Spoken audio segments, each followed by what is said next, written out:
예, 안녕하십니까. 민법교수 유병태입니다.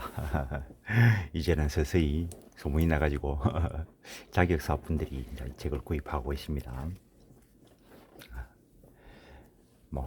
시험 준비용으로야 당연히 업투데이트하다 생각하고 실무용으로도 뭐 실무용으로 아주 나는 좋다 생각합니다. 오늘은 그 경매 관련된 걸 하시길래 내가 이 책에 있는 저당권 쪽에 경매와 관련된 거 정리해 놓은 거 사진 찍어서 딱 보내드리고 구입하시라 했죠. 어쨌든 여기 있는 기본적인 거 들으시고 그다음에 중앙법률교육원에 도예민법 강의가 있는데 거기에 그 외에도 조문 강의도 있고 객관식 문제 강의도 있습니다. 그리고 꼭 같이 하시는 분이 그 민법 총칙 업로드 되었다고 하길래 말씀드리는 거고 책 구입은 문자로 주시고 그래서 이제 다른 쪽에 강의가 올라가니까 더더욱 이 시간은 책 읽기 위주로 갑니다.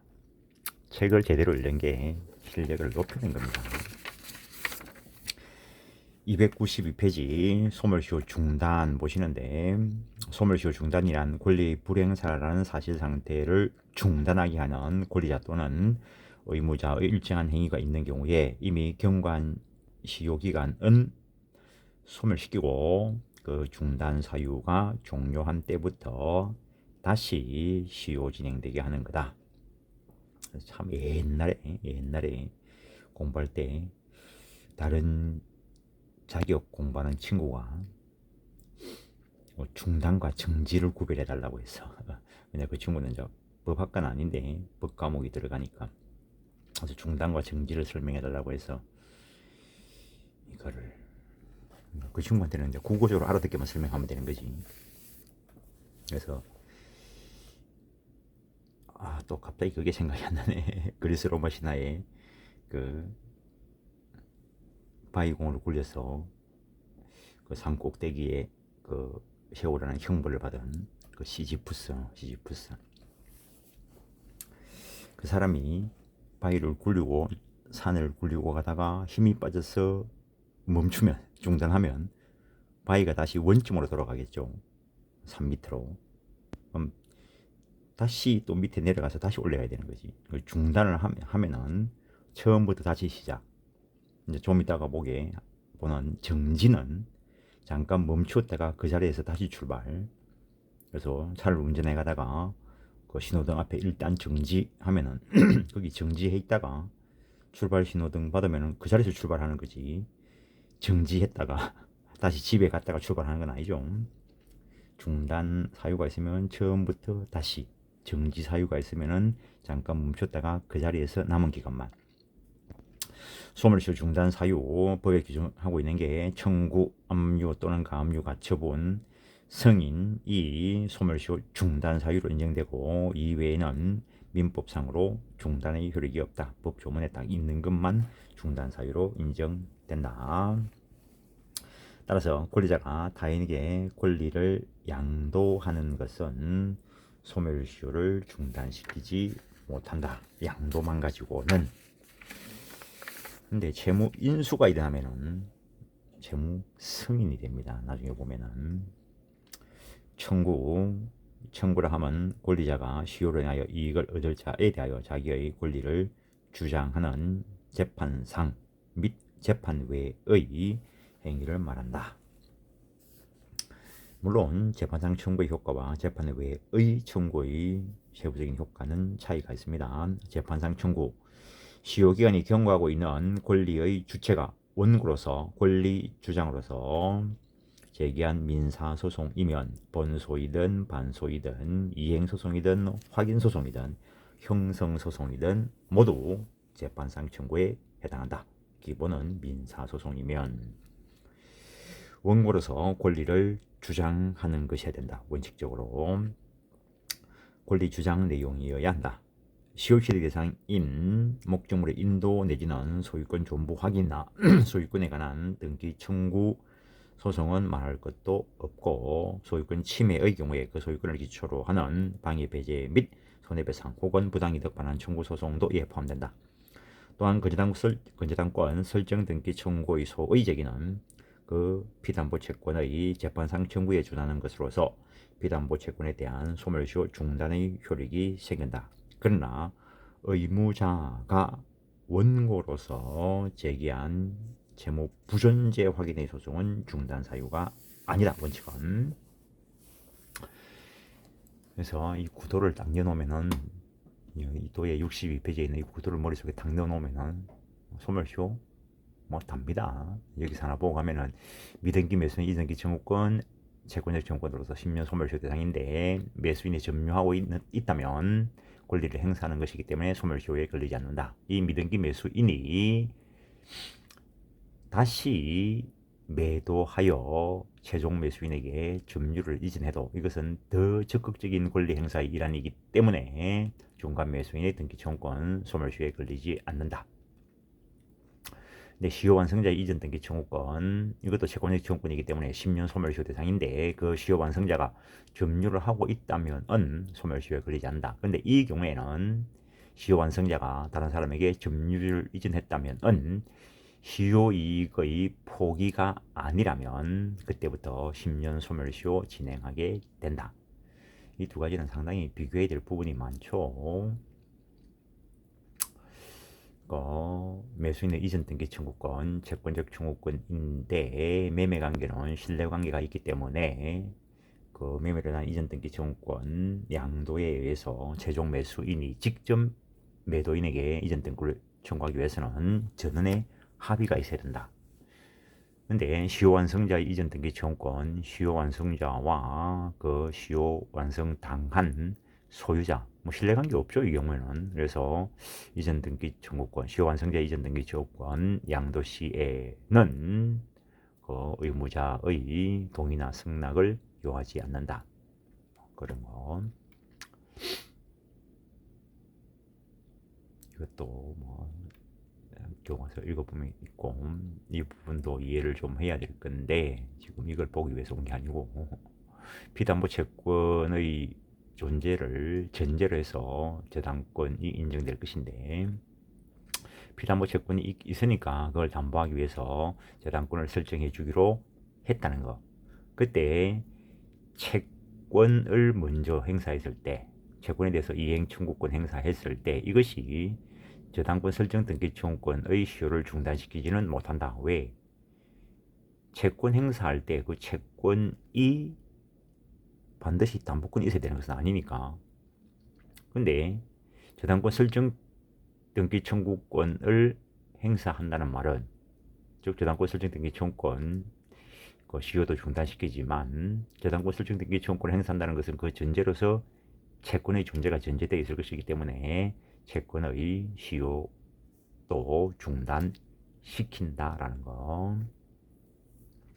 근데 원인 채권이 있고 뭐 그것을 담보할 목적으로 음을 발행했다는 거예요.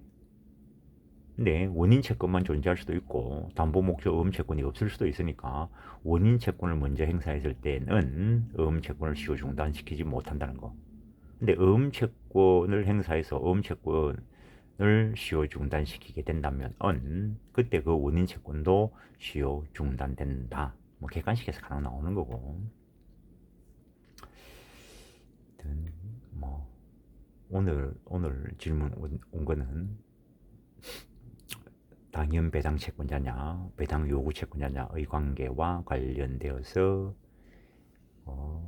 했는데 내책 저당권 쪽에 말소기 준권리와 관련되는 거 배당 요구 채권 뭐 당연 배당 채권 그것들을 설명해놨고 저당권의 기한 경매를 담보권 실행 경매 임의 경매라는데 거기 가면은 내책 저당권 경매 실행 쪽에 가면은 거기에 집행권원에 의한 강제 경매에 대해서도 이야기를 해놨습니다.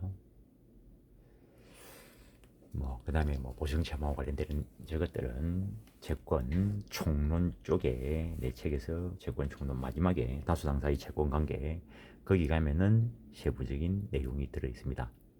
그리고 뭐 밑에 있는 공사대금 채권과 관련되는 그 세부적인 내용도 그 상계 쪽에도 이야기가 있고 여러 군데 필요한 곳에서 이야기가 있습니다.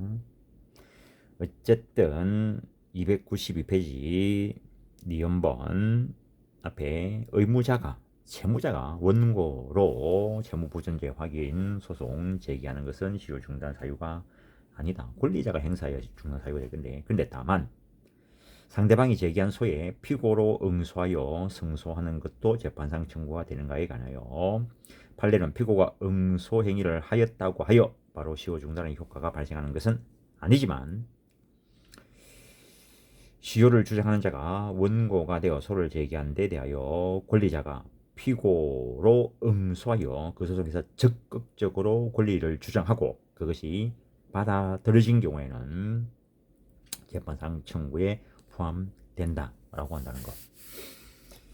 그것도 뭐 객관식에서는 뭐 나왔지만 주관식에서도 나올 법합니다. 293페이지 한 6번째 줄, 채무자가 아닌 물상보증인이 제기한 저당권 설정 등기의 말소 등기 절차 이행 청구 소송에서 채무자 겸 저당권자, 채권자 겸 저당권자의 응소 행위가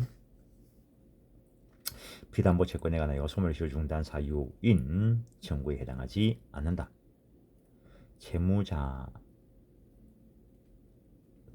제기한 소송에 응소하여 적극적으로 자기 채권을 주장해서 그것이 받아들였을 때는 재판상 청구에 포함되는데, 채무자 아닌 물상보증인이 제기한 소송에서 응소하여 하더라도 이건 재판상 청구에 해당하지 않는다. 그리고 변론주의 원칙상 당연히 시효중단 주장해야 되고, 응소로 인한 소멸시효 중단의 주장은 응소시에 할 필요는 없고 사실심 변론 종결 전에 언제든지 할 수 있다라는 것. 그래서 소송에 들어가서 자기한테 유리한 거는 주장을 해야 됩니다. 하다 보면 뭐 자기한테 불리한 것, 자기가 죽을 짓을 하는 사람들도 있어요. 답변서 이런 거 받아보면은 자기가 스스로 자백하고 들어오는 사람도 있어요. 점유자가 소유자를 상대로 소유권 등기 청구 소송을 제기하면서 청구 원인으로 취득시 완성이 아닌 매매를 주장함에 대하여 소유자가 이에 응소하여 원고 청구 기각 판결을 구하면서 원고의 주장 사실을 부인하는 경우에 이는 원고 주장의 매매 사실을 부인하여 원고에게 그 매매로 인한 소유권 등기 청구권이 없음을 주장함에 불과한 것이고, 소유자가 자신의 소유권을 적극적으로 주장하는 것으로 볼 수 없으므로 시효중단 사유의 하나인 재판상 청구에 해당한다고 할 수 없다. 재판상 청구는 민사소송이어야 하므로 공법상 구제수단인 행정소송과 행정심판은 행정청 또는 소속기관의 위법한 행정처분 취소나 변경을 구하는 것을 목적으로 하는 것으로서 여기서의 중단 사유에 해당하지 않는다. 다만 과세처분 취소 또는 무효 확인을 구하는 소는 비록 행정소송일지라도 그것은 원합한 조세에 대한 부당이득 반환 청구를 실현하기 위한 수단이 되는 민사상 청구의 기초가 되는 경우이므로 그것은 시효중단 사유인 재판상 청구에 해당한다. 그리고 형사소송은 피고인에 대한 국가 형벌권 행사를 목적으로 하는 것이므로 피해자가 형사소송에서 형사소송 절차 그냥 일단 시효중단 사유 아니다. 근데 배상명령을 신청한 경우 그것은 시효중단 사유가 된다는 거. 답은 권리 일부만을 청구하는 소를 제기한 때 그 부분에만 중단의 효력이 생긴다.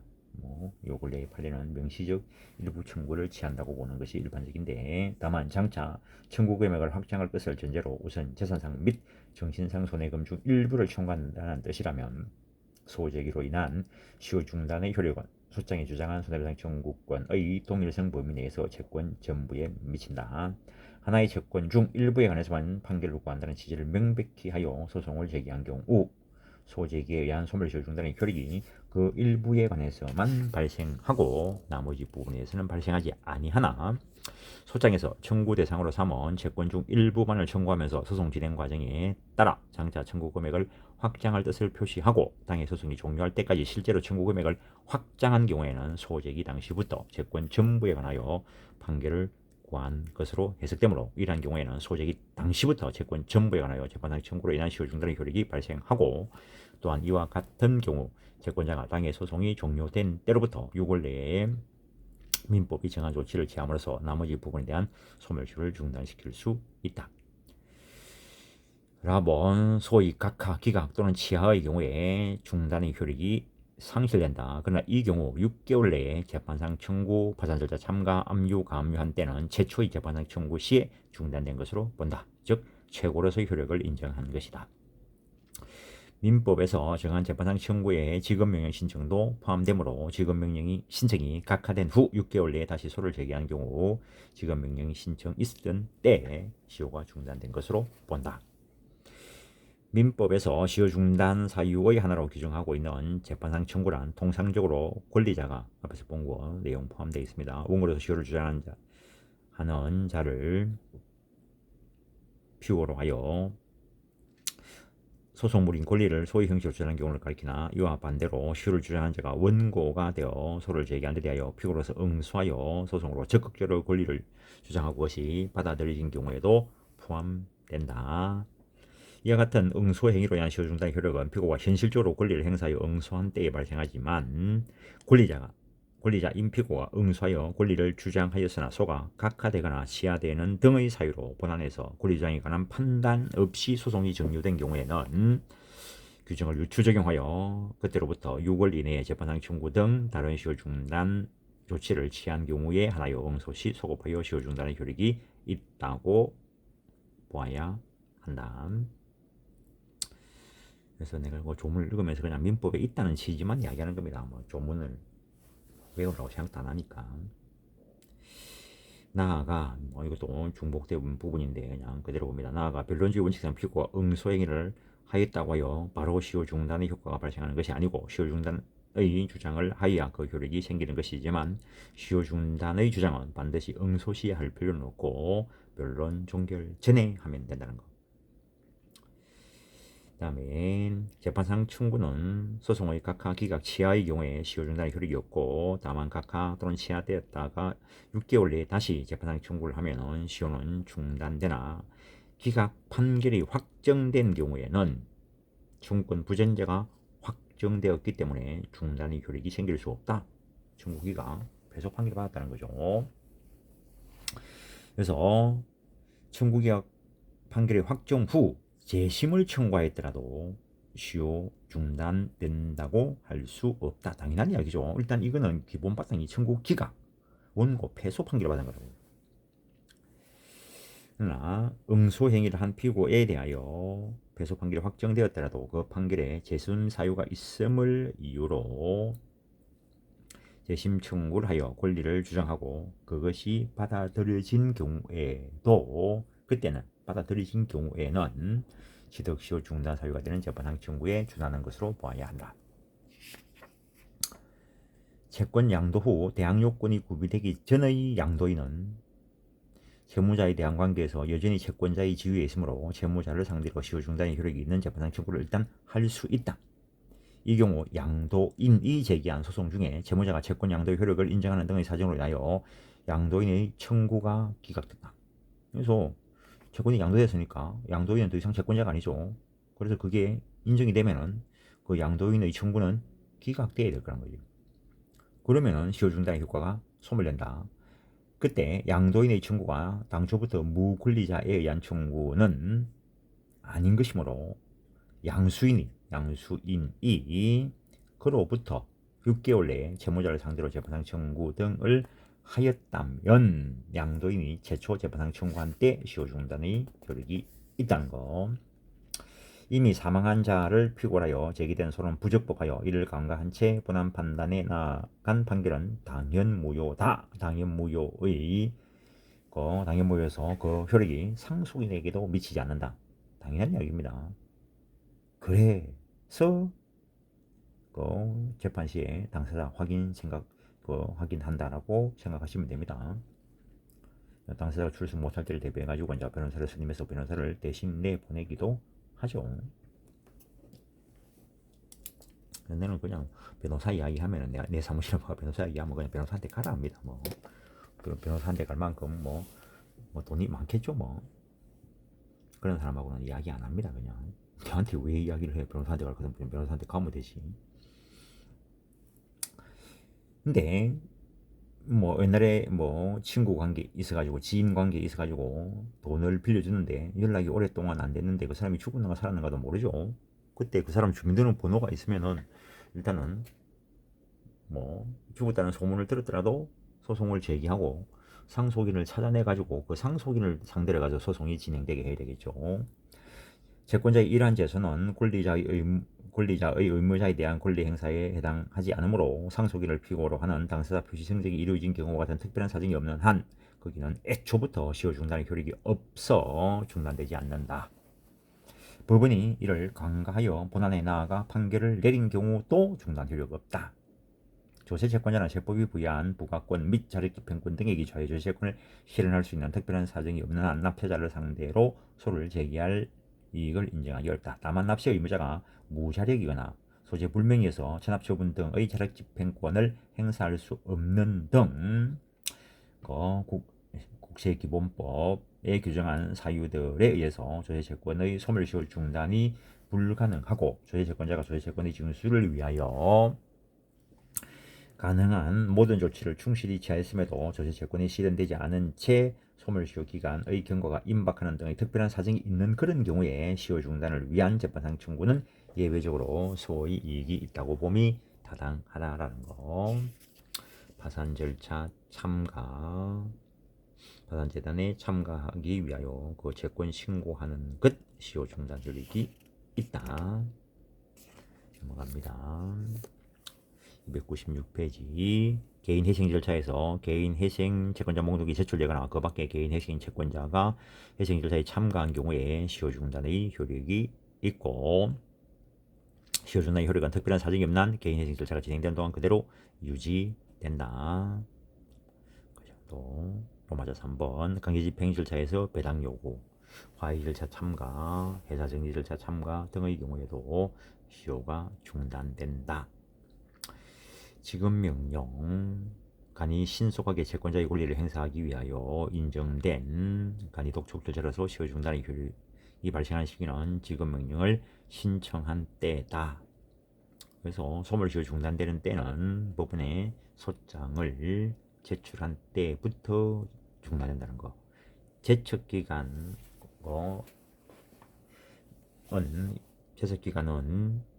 그 도가 되기 전에 형성권 행사되어야 될 것인데 그 제척기간 관련되는 것은 상대방에게 도달시켜야 됩니다.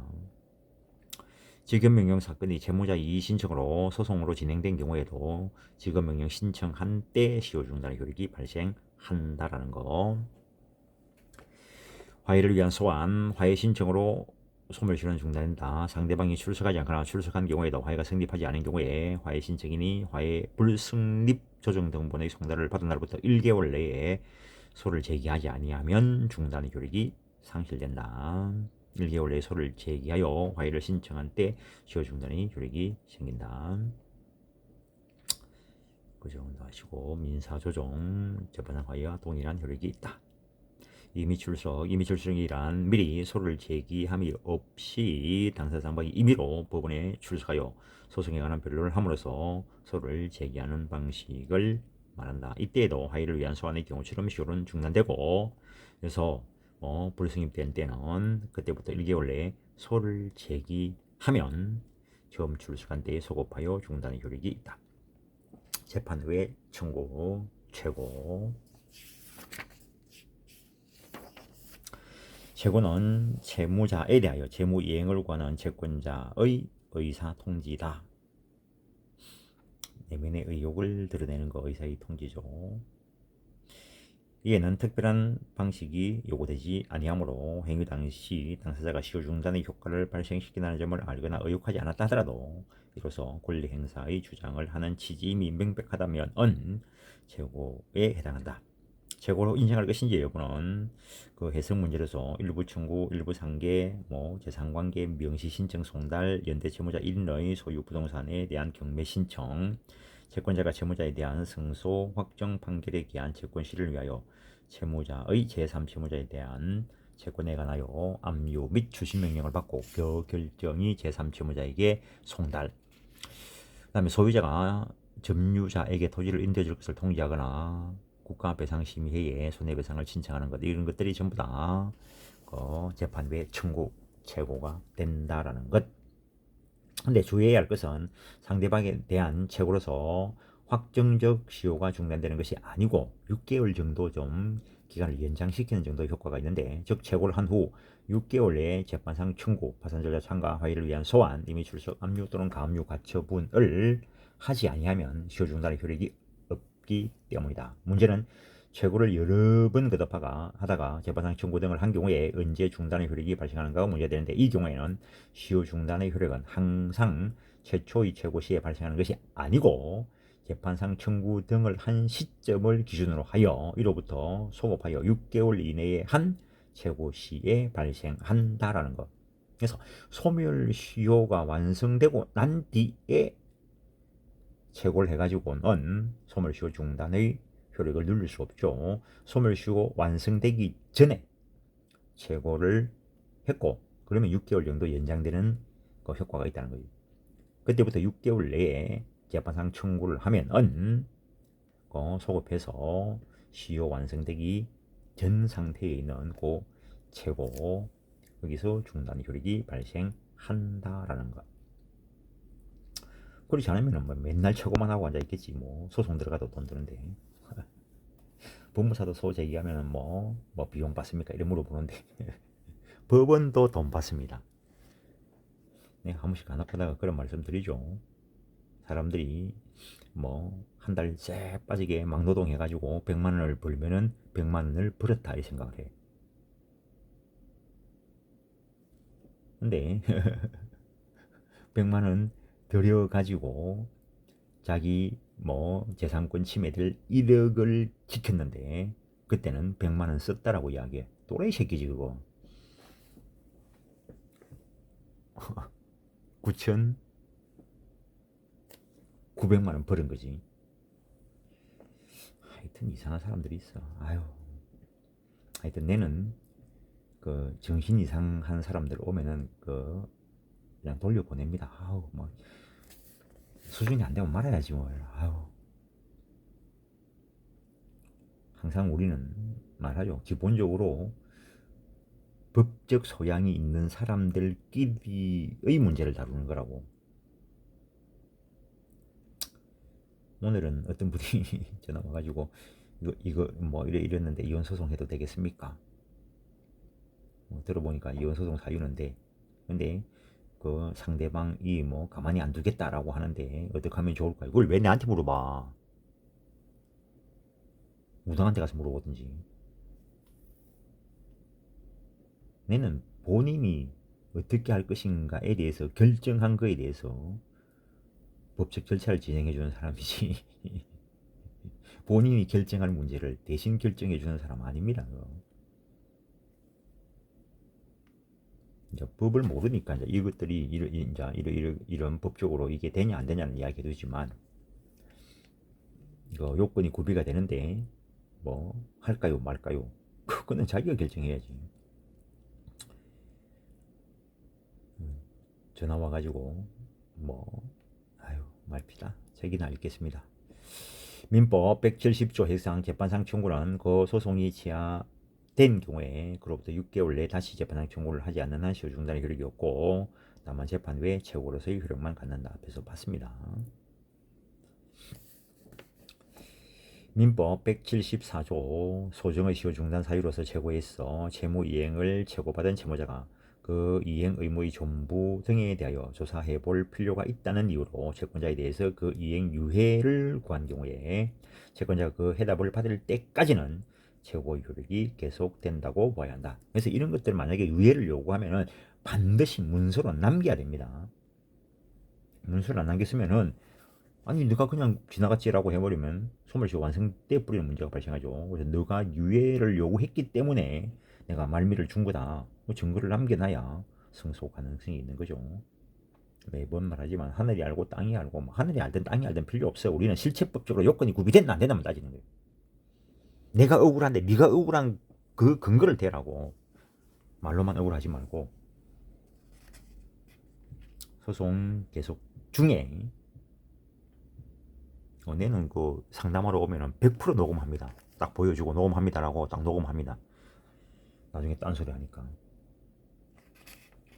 소송 계속 중에 소송 당사자가 소송 참가할 이해관계 있는 제3자에게 소송 계속 사실을 통지하는 소송 고지 요건이 갖춰진 경우에 소송 고지서에 고지자가 피고지자에 대하여 재무이행을 청구하는 의사가 표명되어 있다면 역시 최고의 효력이 인정된다. 나아가 시효중단 제도는 제도의 취지를 비춰볼 때 기산점이나 만료점을 원권리자를 위하여 너그럽게 해석하는 것이 바람직하고 소송 고지에 관한 최고는 보통의 제고와는 달리 법원의 행위를 통하여 이루어지는 것이므로 만일 법원이 소송고지서의 송달 사무를 우연한 사정으로 지체하는 바람에 소송고지서 송달 전에 시효가 완성되면 고지자가 예상치 못한 불이익을 입게 된다는 점을 고려하여 소송고지에 의한 최고의 경우에는 민사소송법 규정을 유추하여 당사자가 소송고지서를 법원에 제출한 때 시효중단의 효력이 발생한다라는 것. 298페이지 재고 후 6개월 내에 채무자의 승인이 있는 경우에도 시효중단의 효력이 생긴다. 채무 승인은 조금 더 있다 할 것이고 4번 재산 관계 명시 절차는 비록 그 신청에 있어 집행력이 있는 정보가 강제집행의 개시에 필요한 문서를 첨부하여야 하고 명시기일에 채무자의 출석 의무가 부과되는 등 엄격한 절차가 요구되고 그 내용에 있어 채무자의 책임재산을 탐지하여 강제집행을 용이하게 하고 재산 상태의 공개를 꺼리는 채무자에 대해서 채무자의 자진 이행을 하도록 하는 강제적 효과가 있다 하더라도 특정 목적물에 대한 구체적 집행행위 또는 보존처분의 실행을 내용으로 하는 압류 또는 가압류 가처분과는 달리 어디까지나 집행 목적물을 탐지하여 강제집행을 용이하게 하기 위한 강제집행 보조 절차 내지 부수 절차 또는 강제집행의 준비행위와 강제집행 사이의 중간적 단계에 불과한 것이다. 따라서 압류, 가압류, 가처분에 준하는 효력까지는 인정할 수 없고 재산 명시 결정 절차에 의한 소멸시효 중단의 효력은 그로부터 6개월 내에 다시 소를 제기하거나 압류 또는 가압류 가처분을 하는 등 민법이 규정한 절차를 속행하지 않는 한 상실된다. 재산 관계 명시 절차는 최고 정도의 효력이 있다는 것. 오늘은 여기까지 하고 다음 시간에 압류, 가압류, 가처분을 보겠습니다. 예, 수고했습니다.